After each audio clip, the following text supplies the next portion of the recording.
ইব্রাহিম নামের এক যুবক একবার এক বৃদ্ধ বুজুর্গের কাছে গিয়ে জিজ্ঞেস করল, হুজুর, আমি একা থাকলে কেন যেন পাপ কাজে লিপ্ত হয়ে পড়ি। কেউ দেখলে আমি খুব ভালো মানুষ, কিন্তু একা হলে আল্লাহর কথা ভুলে যাই। আমি কিভাবে নিজেকে সংশোধন করতে পারি?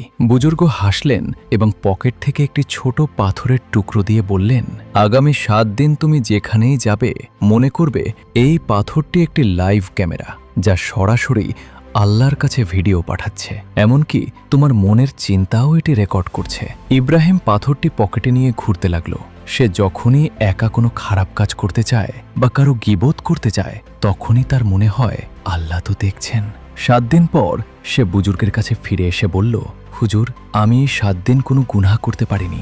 সারাক্ষণ মনে হয়েছে আমি ক্যামেরার সামনে দাঁড়িয়ে আছি। বুজুর্গ তখন বললেন, বাবা, ওই পাথরটি তো কেবল একটি বাহানা ছিল।